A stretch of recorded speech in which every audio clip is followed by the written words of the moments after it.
Child Health Program, and it's my great pleasure to introduce our residents who are going to be speaking today. This is a day that I look forward to each year.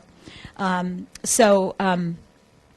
we're going to do is start off with our objectives, our title and objectives, and then instead of introducing everyone up front, in between each speaker, I will introduce the next speaker just to give you an idea, once again, of who they are and actually what our seniors are going to be doing this coming year. So the title of the Global Pediatrics Grand Rounds is actually the same every year. We do this annually. The title is While They Were Away, Resident Contributions Abroad. And really we have three goals that we're trying to cover today. And first and foremost, we want to give everyone an idea about the academic projects that our residents complete when they're abroad. So they really do work hard. They work hand in hand with colleagues and mentors in the country where they find themselves. They often plan these projects before going. Sometimes they plan after arriving, and the idea is to do something that they're interested in, to learn more about it, but also to give back to the community. And then secondly, we hope, especially for the residents who are thinking about going the first and second years, we want to give you some ideas about what you might do for your international elective. And then finally, of course, to improve our understanding of global child health. So with that introduction, I'm going to go ahead and introduce our first speaker, Dr. Emily Schaaf, who is fourth year Med Peds. Emily is presenting not only on her behalf, but also on the behalf of her colleague, Sheila Nguyen, who's on vacation this week. So we had 5 residents who went abroad this year, and Sheila and Emily were in Uganda together. Actually, I was with them, and I have to say I don't think I've ever been with residents who have worked harder. I had to ask them to be home and try to, do something else besides medicine by 9 or 10 o'clock every night. But Sheila's on vacation, and Emily's going to give you an idea about what they did. Emily is heading for an ID fellowship, PEDS ID, here at the U, and plans a career in public and global health. So with that introduction, I'm going to give it over to Emily. She has to leave because you have to go back to the wards. So if you have any questions, please hold them until the end, and I'll try to answer any questions about Emily's presentation if I can. Thank you. Can you hear me okay? All right. So just as Dr. Howard said, I went to Uganda this past August with Sheila as well as Dr. Howard. It was a fantastic experience. Uganda is located in Eastern Africa. You can see it right there, right on Lake Victoria. It's a very beautiful country. The population is 34 million people. Life expectancy about 53 years. For some just overall stats on the country, the gross national income per capita, $490. And the infant mortality rate as of 2010 was 63 per thousand. The under 5 mortality rate about 99 per thousand. To compare with the U.S., the U.S. mortality rate is about 6.8 for infant mortality, and then the under 5 mortality is about 8. So you can see there's vast differences between the U.S. and Uganda. Put up a couple more stats there about children that do suffer from malnutrition, being found underweight, as well as having stunted growth, which came into play on our month there where we did work in the malnutrition wards. Uganda has been a very good success story in terms of decreasing the HIV rate through the country.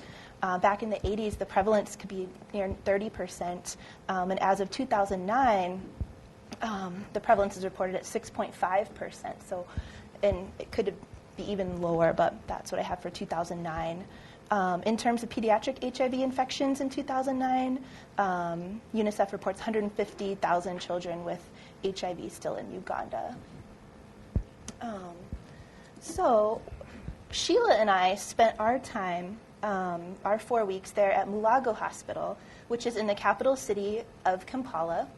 The Milago Hospital is a teaching hospital that's associated with the Makerere University, which is the main referral hospital for the country. It has 1,500 beds.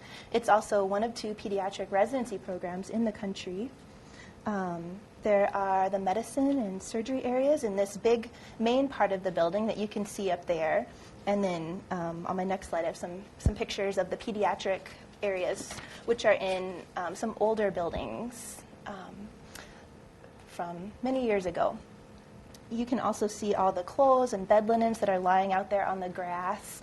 The families of the patients were responsible for washing all of those clothes and bed linens and providing food for all the patients there. So often we'd see families drying the laundry out there for their loved ones in the hospitals. This next slide has a picture there of the pediatric wards. As you can see, it's an older building. They've divided some of these older buildings into different areas. There's a cardiac area, cardiac and pulmonary area, I should say, an infectious disease ward, kind of a neonatal area that's right next to the infectious disease ward, and some neurology wards, too. This is that malnutrition unit that was built recently just for kids with severe malnutrition. What we did while we were there, we spent 2 weeks rotating through the wards. We also spent a week on the malnutrition unit, which was an excellent experience, as that's not something that we see here in the States. And then we attended different clinic sessions in our last week, things like HIV clinic, TB clinic, sickle cell clinic, as well as neurology. We also spent 2 days in the triage stabilization area, which is kind of the emergency room triage area for the hospitals. This was a friend we made there, Joseph. He taught us a lot about mixing appropriate formulas and caring for kids with malnutrition. We certainly learned a lot on our time on the wards. I spent the majority of my time on the infectious disease and neonatal wards, where Sheila spent her predominance of time on the cardiac and pulmonary wards. This little baby I saw had neonatal sepsis, ended up doing very well. It was special to me that this baby's father came back a week later after the child was discharged to look for me as I was walking around Milago Hospital and thank me, which was special and just kind of captured the spirit of the people in Uganda, and it was very, very kind. We also saw other babies with severe meningitis and even a baby with tetanus. This little girl, Sheila, worked for a very long time. She had rheumatic heart disease, and Sheila spent hours kind of setting her up for evaluation for a cardiac surgery team, a mission cardiac surgery team, to consider her for valve surgery. The time that we were there in Uganda was also unique in that it was a time that there was an Ebola outbreak going on. Right at the time that we left there is when the first cases were being reported. It was up in this western district, the Kibale district, and it was kind of right at the end of July into August. Overall, it was this Ebola Sudan strain. There were a total of 17 deaths. And there were 24 probable and confirmed cases that the CDC was calling, and as you could see, 17 of those did die. We were able to see Milago Hospital go into action in terms of setting up a quarantine for any patients that would be transferred there if that were to occur, and sit in on meetings on the containment of Ebola. Thankfully, we personally didn't see any cases ourselves. The project that Sheila and I did at Milago was a simple project, but we wanted to try to address a need that we thought was important. The charts at Milago were all file folders and paper that was just tied together with some string. They were the responsibility of the child's parents to keep track of. And most of them were falling apart, especially the ones that had been there the children that had been there for weeks to months. When we rounded on the children that had been there for weeks and months, it was very difficult, close to impossible, to really sort through the hospital course and see what had been done and kind of do that in a timely manner.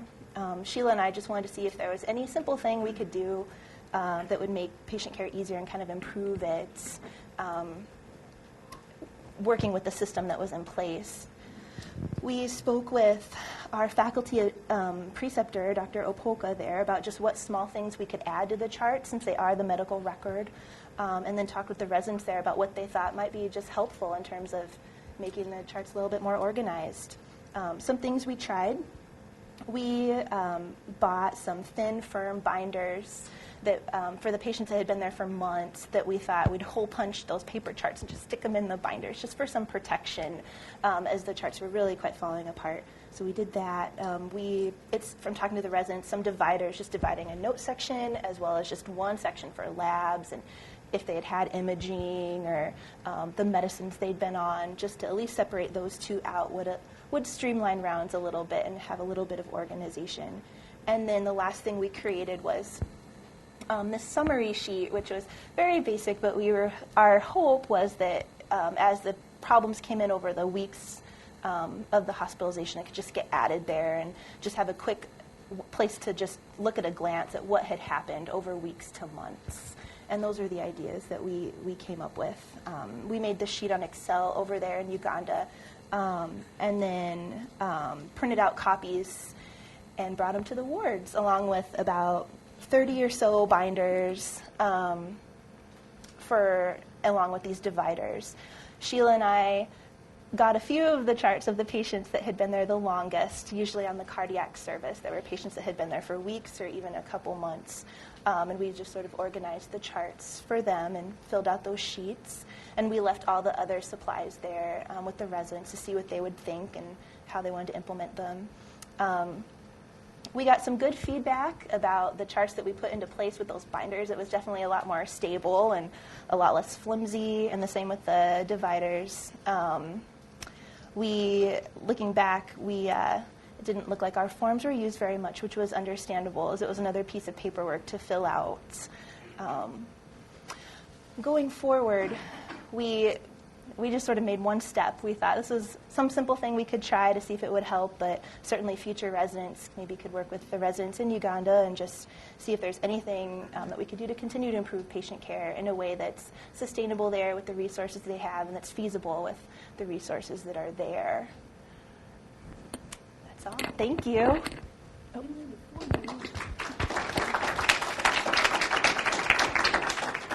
Before Emily has to leave, are there any questions for her before she scoots back over to the hospital across the room?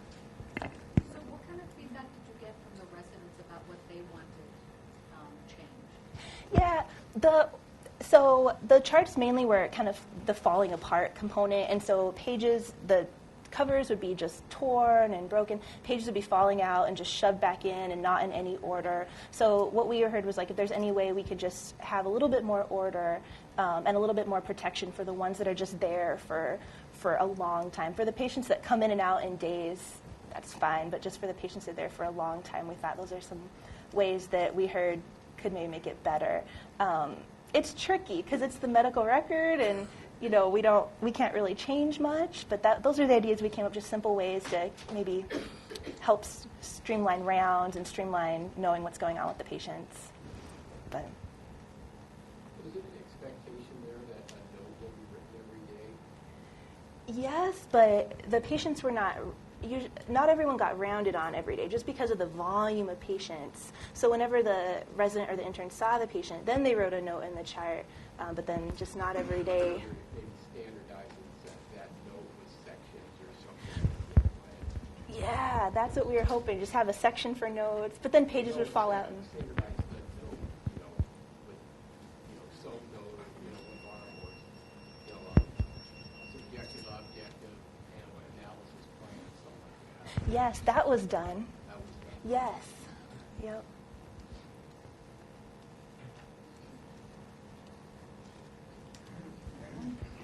Yeah.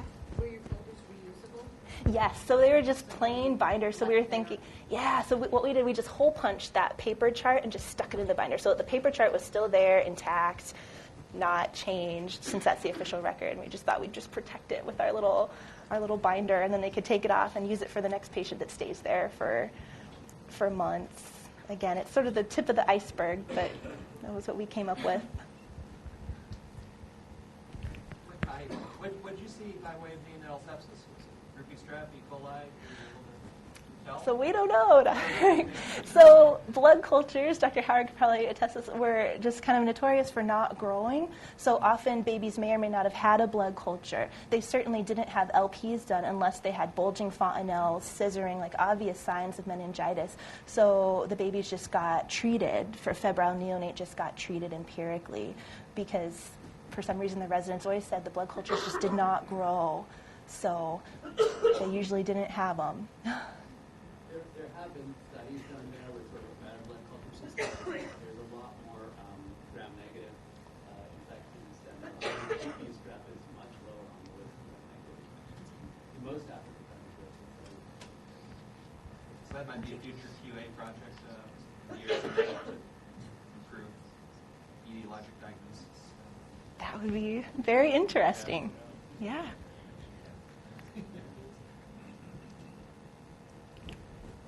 Thank you.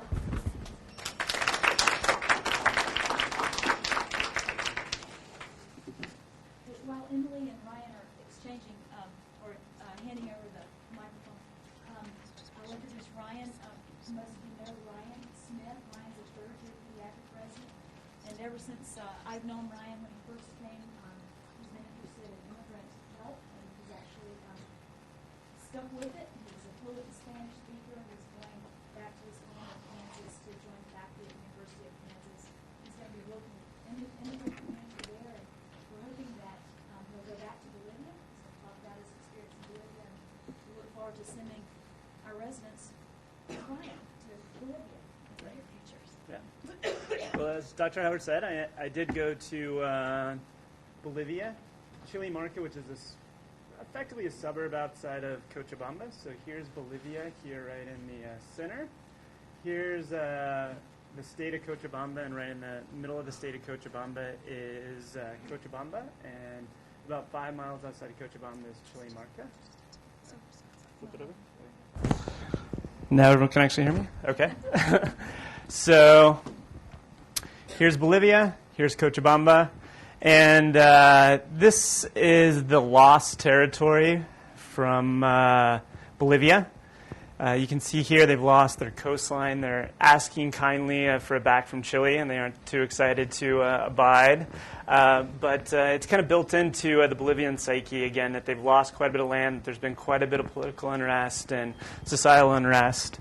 And this whole photo is a neat painting that was at one of the sites that we did some of our health education. And the one thing that was different about my experience, and I think some of the other international health experiences, I wasn't at a hospital. I spent some amount of time at a community health clinic, but most of my time was actually spent outside doing community health interventions and a few of the other programs that they had at this international organization that I worked at, MAP International. So a little bit of background on the country. Population of 10 million.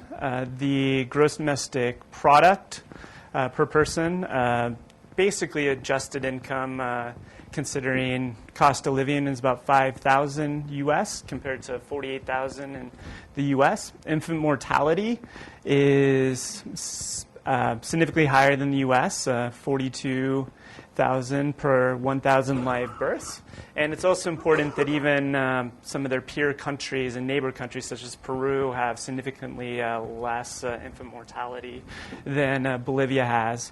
And their healthcare expenditures, again, consistent with what you'd expect with their income, is significantly less than they were in the U.S., $250 per year in Bolivia, $8,600 a year in the U.S. So a little bit more background on the actual country of Bolivia, because I think it plays into what I decided to do for my project. Secured independence in 1825. Already mentioned many of the different wars and conflicts that have happened in the country throughout time. That has left much of the remaining population located in mountainous type areas that are very difficult to access. and creating many different obstacles to providing health services. It's a country that typically relies on natural resources, natural gas, traditionally tin and silver, and soon to be lithium. There's 3 national languages, Spanish, and then 2 indigenous tongues, that if you get outside of a medium-sized town up to cities, like, will be the primary language. And some of the visits that I did, I had a Spanish to Quechua speaker, because that was the primary indigenous language where I was working. And Aymara is mostly, and this is the indigenous language from the eastern part of the country, and Aymara is the language in the western part of the country. And one of the things that drew me to Bolivia was the percentage and kind of political power of the indigenous people. And over 50% of the people in Bolivia identify as indigenous. And historically, they have had underrepresentation in politics until 2005, when the very first indigenously identified president of the modern era, Evo Morales, was elected in 2005.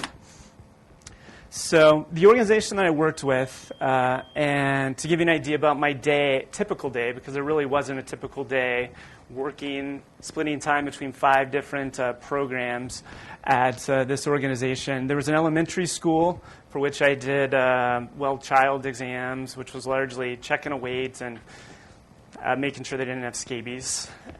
A posta, which was a low acuity health center, again, a fair amount of child care, but also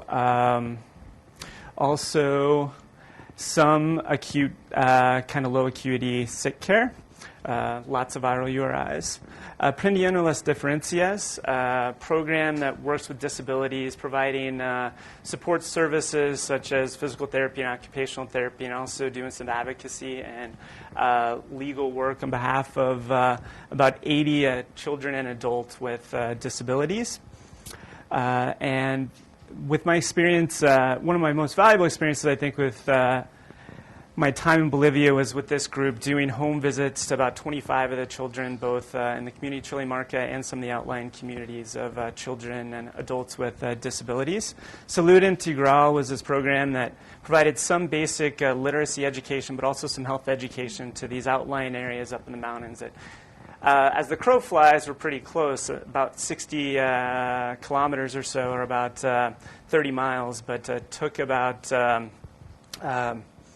6 hours to get to in bus, kind of half hanging off of a cliff edge. And that was me living dangerously from my time in Bolivia. And BRISA, which is a program that was born out of the director of MAP International coming to a seminar here at the University of Minnesota and getting an interest in childhood victims of sexual assault and other violence. So here are kind of some photos, little montage of my different experiences. This very dramatic photo is me in Parte Libre, one of the mountain communities that participated in Salud Integral. This is the clinic right here. This is one of our community health lectures. This is all the kids, 2 years old, surprisingly well-aligned, ready to get examined. All of them were crying and miserable soon after this photo was taken. And this is Emilio, one of the directors of Salud Integral, in one of our visits up to the communities. So a little bit of background on well child care in Bolivia.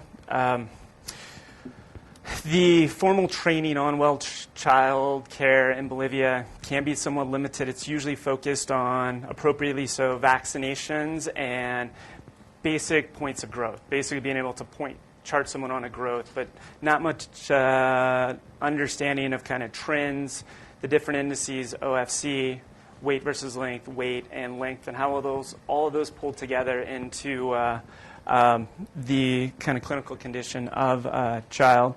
There's a very brief developmental assessment that tends to have gross motor and speech, but not the other domains of development included.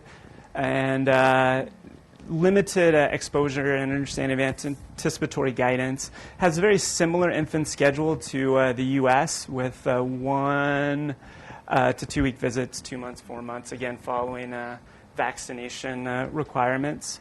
My interest in well child care, I think, was first being asked to develop a curriculum on early brain development and realizing that I really didn't know what that was and not something that I'm nearly as competent or familiar with as basic components of well child care.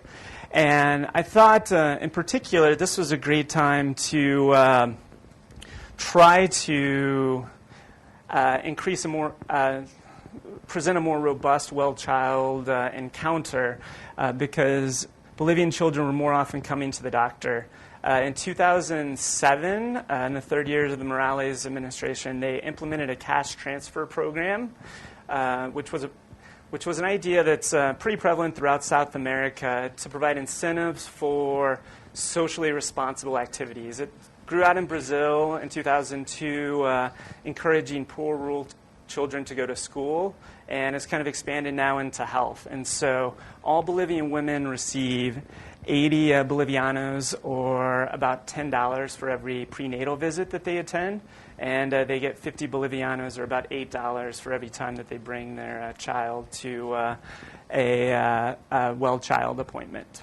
So having them in the clinic more often gives us great opportunity to kind of grow and expand the well child care program. So my project was kind of beginning to put some of those pieces in place, knowing that it's a much bigger task than I think in the time that I had available I'd be able to implement entirely. But I, like Emily, created some documentation tools that were implemented into well child care and developmental assessment form, health tracking form for children with disabilities.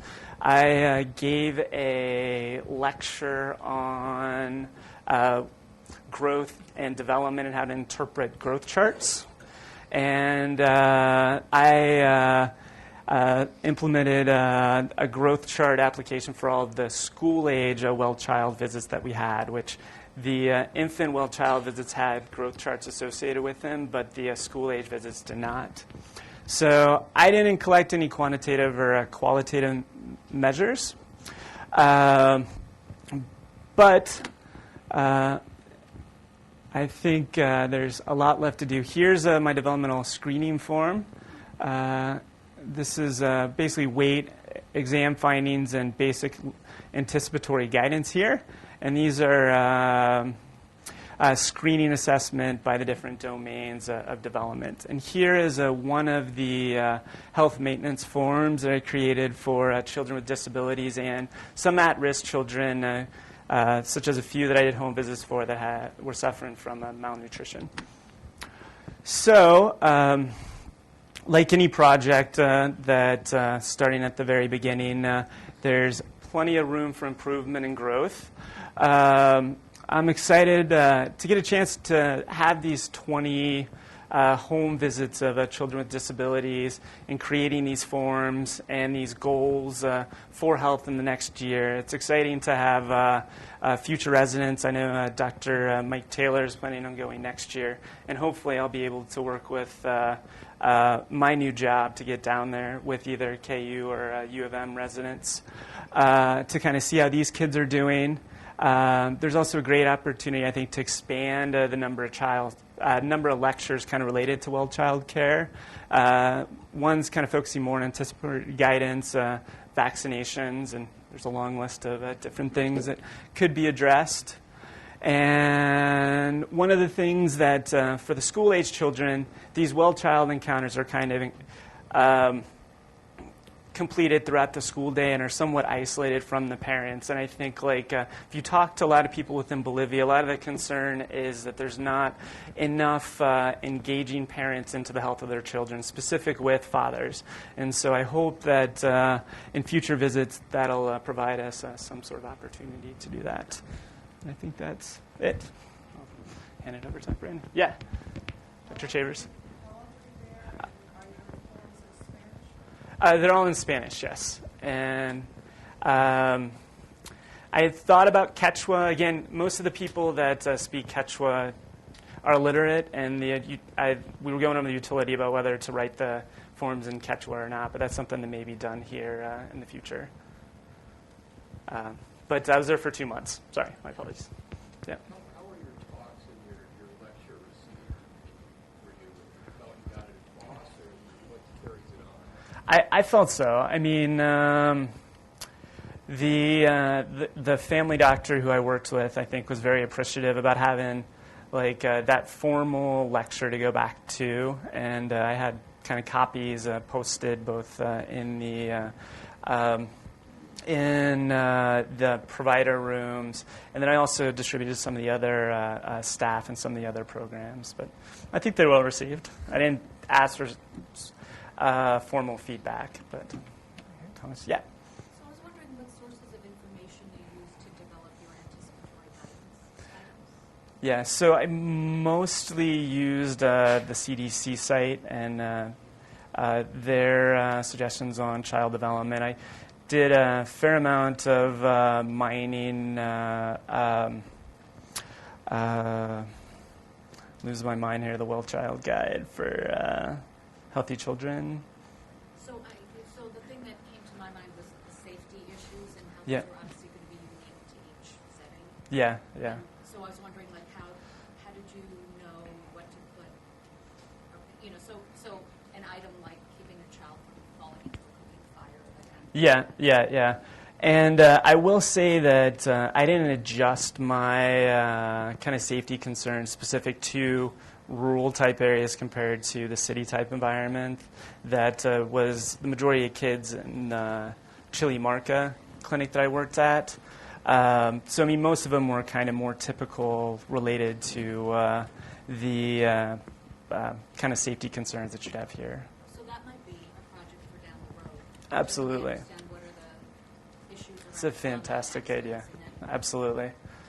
And that definitely would be a great, like, I think, carve out within anticipatory guidance. So it's fantastic. Thanks. Yeah. Sure. So in those children that had developmental issues, what Yeah. was the sort of scope and nature? Did you encounter or something that would be called that here? Yeah. I mean, it was interesting. Actually, I saw probably 4 or 5 children that were autism spectrum that hadn't had full evaluation, didn't even have basic services arranged for them when there is those resources within the country, and were in regular track classes. So it was but appropriate to like what they considered their level of academic skills. So you would have like some autistic child who was nonverbal, who was 10, in a kindergarten class with like 5-year-olds. So it was interesting, like that whole experience, to be a part of that, and being able to like transition a number of those kids into more resources, like was one of the more valuable, exciting experiences I had. So, yeah. One more question. For these children with neurodevelopmental disabilities, did you get any insights about the potential reasons or causative factors that they have to develop? There's a lot of discussion recently about malnutrition. Yeah. So I was wondering if that was a message that you were able to get out. Yeah, I mean, like, I think that the majority of kids that I kind of put a priority at identifying and transitioning to services were people that had very dramatic, like, impacts that were basically from birth. And taking histories and trying to risk stratify them according to what happened perinatally was somewhat difficult, and I wasn't able to identify very specific causes. And, Yeah, I think that that's a unique opportunity. Yeah, to change absolutely. things without neglecting the person who is in Yeah. front of you. Yeah. Not do too much for them, but for the new generations, maybe. Yeah. Think that you Yeah, and another great opportunity to kind of grow. And this is so fantastic to get great feedback from everyone.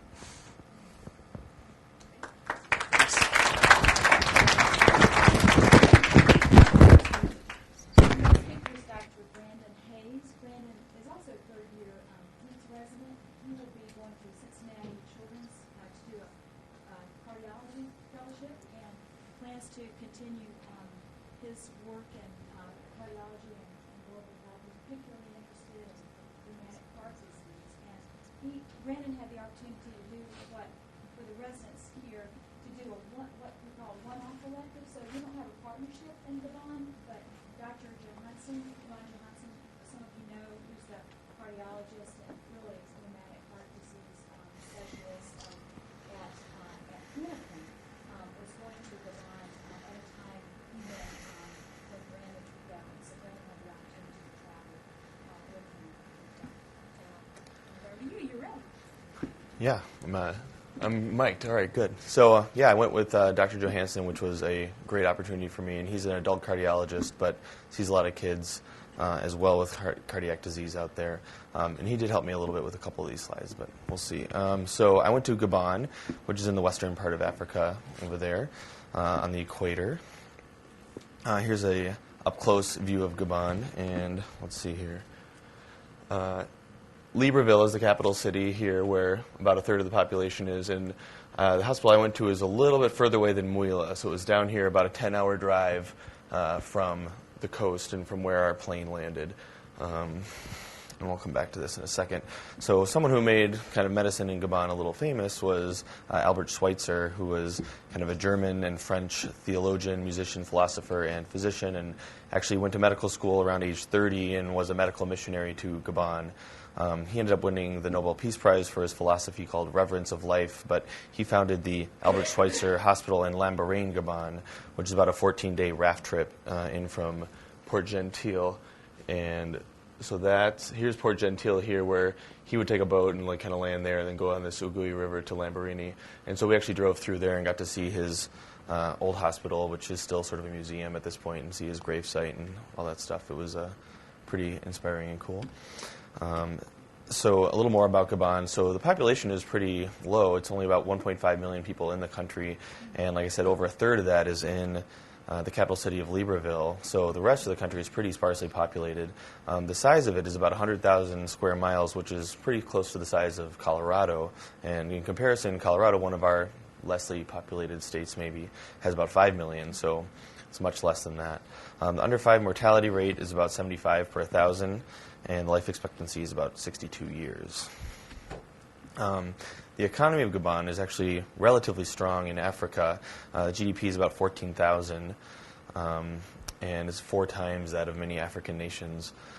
There is, however, a lot of income inequality in Gabon, and about a third of the people are living below the poverty line.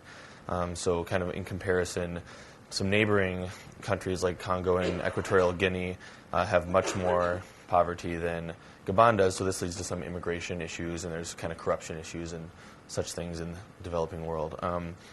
Some of their main economy is dependent on resources such as oil, timber, and manganese and uranium mining. So I went to the Bangalo Hospital, like I said, and it was established kind of in the late 70s by some missionaries and is now part of the CMA, or the Christian Missionary Alliance. And they actually specifically built this hospital kind of in the middle of nowhere in a neutral tribal region so that no specific tribe would have kind of said ownership over the hospital, and therefore to be able to relate to and reach as many people as possible. And over the years, they've kind of grown and developed, and they now have, a multitude of specialties, including inpatient and outpatient medicine and pediatrics, and they have a strong surgery program and even a surgery residency there as well. It's become one of the referral hospitals within the country, and people from the capital city travel all the way out there just to be seen there. And as well, from other countries, people travel there just to go to the hospital. So here's some images of the pediatric ward patients, and then this is our kind of daily rounding cart that we would take around, and some of the nurses there helping us, and they just kind of line all the charts up in a row there.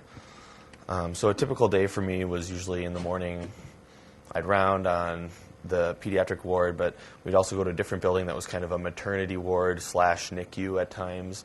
They had some incubators there, and it was all done in French. Some days I had to do that by myself, which was kind of interesting. But then I could go back and ask questions and have someone help me if I had an issue or anyone I was really worried about. And then in the afternoon, I'd usually do kind of a medicine / pediatric clinic with Dr. Johansson that was specifically focused on cardiac disease. So here's our team. This is Melanie Lowe. She's a Hennepin medicine resident who came along with us as well. And there's Dr. Johansson and his wife, Colleen. And there's me practicing some of my echo skills on a young fellow there. So here's kind of an example patient that we would see. So a 13-year-old boy coming in with kind of progressive dyspnea, just hasn't been able to get around anymore. His belly's getting big, his liver's down, he's really not feeling well. And interestingly, family had been taking him to kind of the local shaman, and even though his belly's down and his liver's big, they actually had identified the heart as the area of concern here.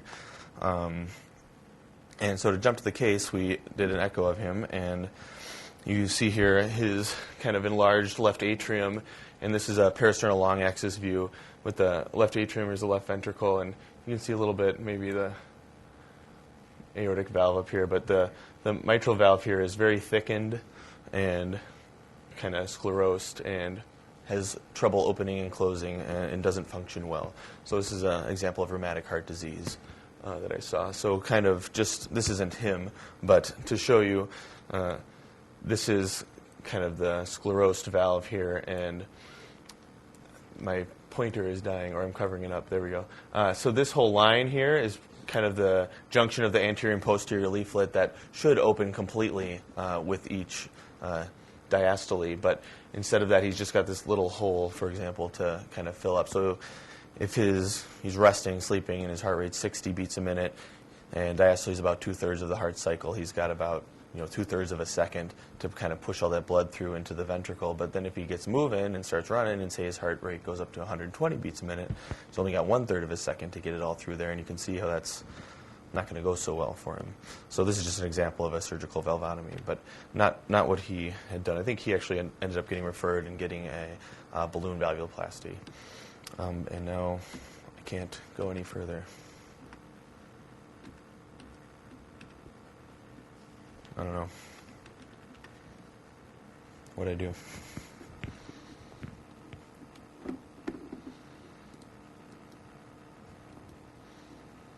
Technical difficulties. Oh, there we go. Yeah, great. Thank you.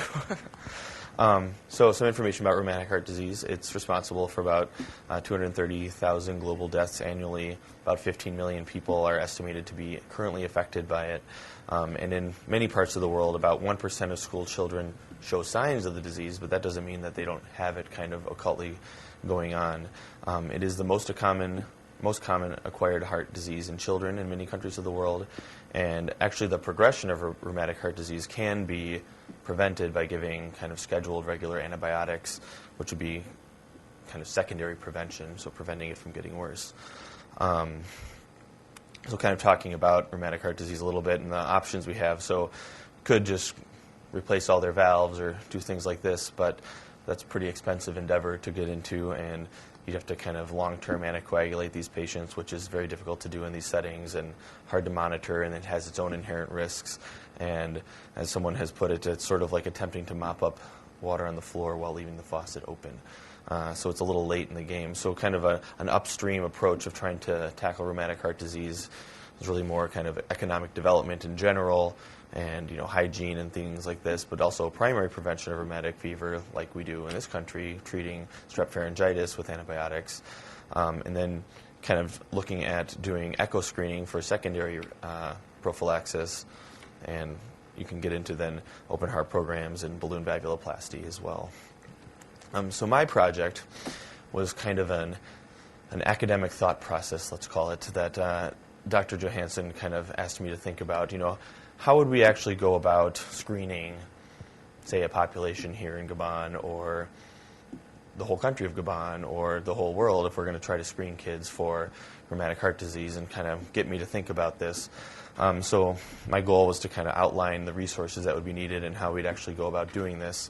And I kind of made this up as a kind of potential situation where I'd screen kids aged about 5 to 12, assuming that that'd be a pretty good time when they'd be starting to show disease but not actually fully affected by it yet, and you'd catch more kids who hadn't left school already, kind of the later teenagers.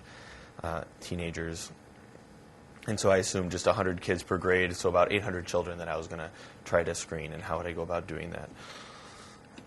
Oh yeah, and I kind of mentioned that there's a lot of background stuff that would need to be in place to actually screen a population like this. Getting the government involved, getting the local community involved, getting parents and people to buy into what you're doing, making sure that you have a sufficient supply of antibiotics and ability to follow them up and all these sort of things. So I'm kind of assuming all that's in place already, and it was more just kind of how would I actually screen them as the academic question for me. So a little more about rheumatic heart disease. These are just two different studies that looked at, kind of estimating the prevalence of it. And by auscultation, you get about 0.5% prevalence in the population, whereas by echo, you get about 3%. And there have been studies that I've read that kind of compare the two. And in general, the point is that listening for heart disease, rheumatic heart disease, is not a good way to go about it, and you miss a ton of it. So really, echo is the primary way that you should be doing this to try to pick it up. So in my example, we have 800 kids. We'll say 3% of them have rheumatic heart disease, so about 24 of them should have a valve abnormality. And there was one study in Nepal just last year that kind of looked at doing this themselves, and they ended up spending about 6 minutes per child kind of doing echoes. And the way they were doing this, I'll go back to that last slide, was kind of by following this WHO Doppler criteria of diagnosing rheumatic heart disease. So you have to have all of these things. A regurgitant jet that's at least 1 centimeter in length, has to be in 2 different planes, meaning you have to put the probe in 2 different positions on the patient's chest, and you have to get the Doppler jet. It has to be a mosaic color jet, and it has to persist throughout systole or diastole. Okay.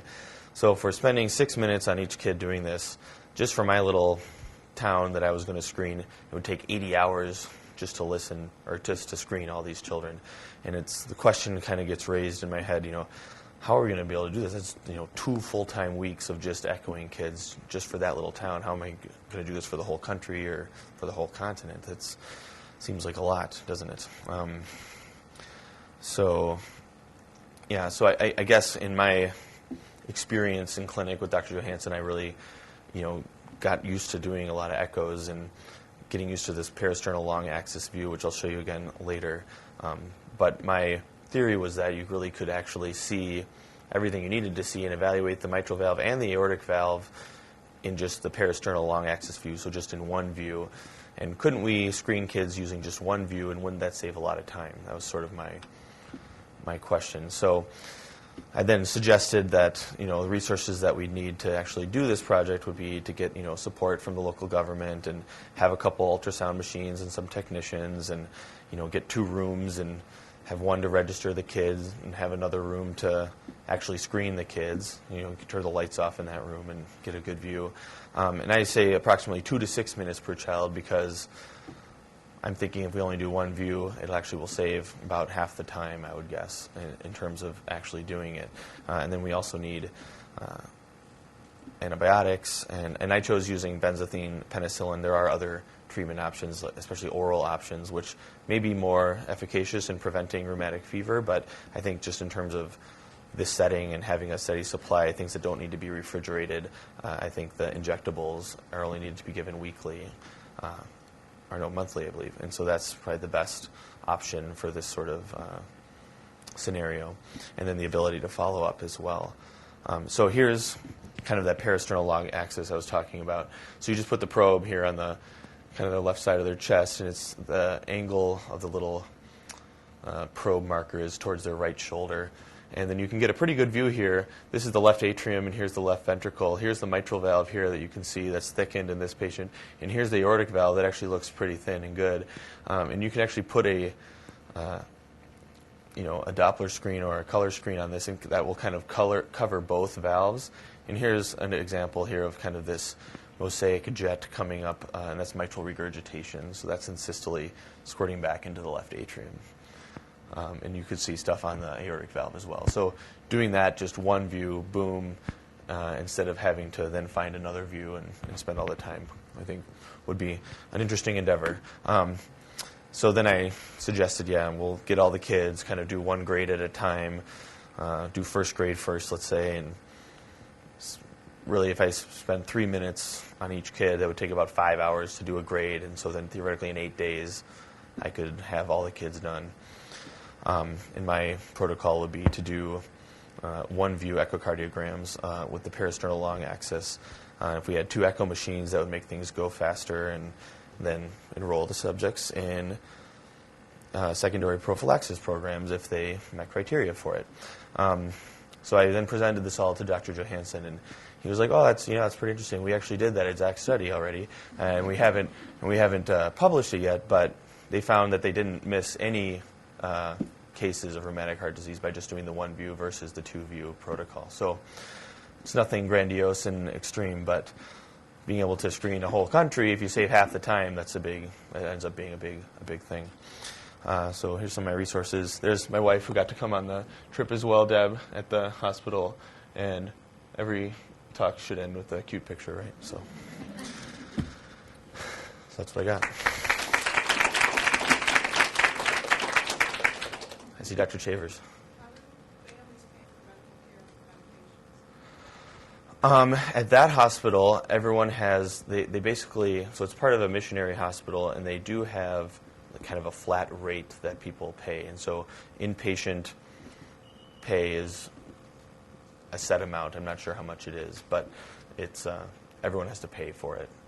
And it's, kind of reduced costs as much as they can, but they're paying for their health care. Does that answer the question? Yeah. When the kids had a positive on that single view, did they then do a second step and get the second view to see kind of how many kids did they end up treating who then would technically meet the criteria of having the regurgitation?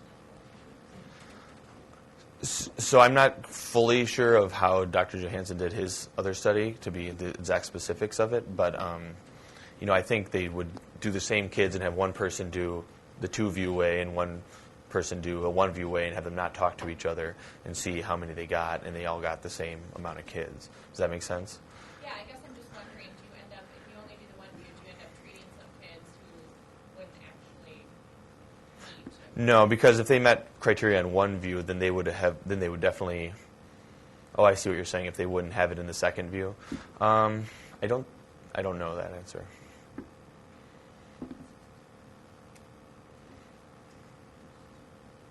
Anybody else? All right. Thank you.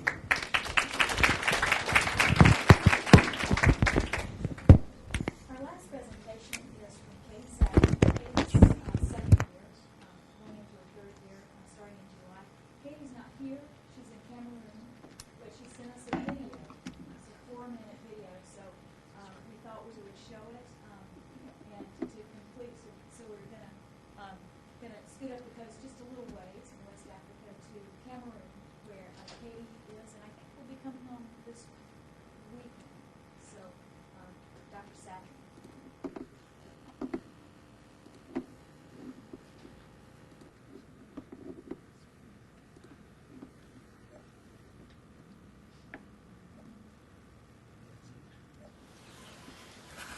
Hello and welcome to Cameroon. My name is Katie Satrom. I'm a second-year Peds resident, and since I can't be with you for the Global Health Grand Rounds, I'm making a short little video for you guys to see where I am at and what I'm doing. You can see the beautiful view here. This is right outside of where I live. The camera sort of pan around. This is a hostel where the short-term volunteers stay, with a kitchen right here and a cook that makes our meals. And then throughout the compound there are more permanent houses for missionaries who are here for several years, and then also the local residents who are here have housing as well right here. So I've been here for almost 3 weeks, and we'll be here another week longer. And so you can just come with me, and I'll show you a few places in the hospital and tell you a bit about what I've been doing. All right, so here we are on the children's ward of Milago Baptist Hospital, which is where I'm working. It's, I believe, a 250-bed hospital, and here in the pediatric area, there are 20 general peds med-surg beds and then another 6 oncology beds. The hospital runs very similar to how it runs at home. We have rounds in the morning. The local residents are in kind of a med-peds residency program, although they only do 25% of their time in pediatrics. And so they see the patients in the morning, do their pre-rounding, and then around 9:30 we all do sort of rounds of routine and see the patients and do teaching and very similar to what we do at home, which is really fun to see.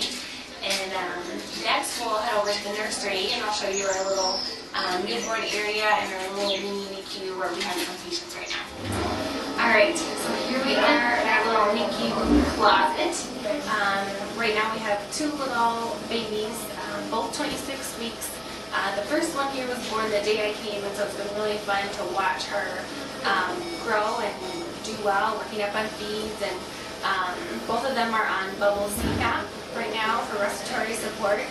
And you can see this little baby, who's I think about 3 days old, is on phototherapy for jaundice, and that kind of has led into the project that I'm working on. Dr. Slusher was with me for the first couple of weeks, and as you know, neonatal jaundice is her area of research interest, and so what we've done is to try to improve their phototherapy. And so these units are their older phototherapy units that have about 3 bulbs, which are probably old, and we measured the irradiance that they're supposed to give, and they were between 2 and 4. I believe the units are microwatts per centimeter per nanometer squared, and it should be at between 10 and 30. And so, as Dr. Slusher says, that they were doing fake phototherapy. And so what I'm trying to do in my last few days here is to help develop a better phototherapy units for them, so they can actually be making the impact in the bilirubin levels. And so you can see here is sort of a mock-up of our new system that has 7 brand new bulbs, which brings the irradiance up from about 4 to 20. And then with some other simple changes like having a white blanket in the bed, making sure everything is clean, all those things can really improve their phototherapy. So that's my project that I'm working on. My husband's an engineer and he's working with the electricians here to make these phototherapy units.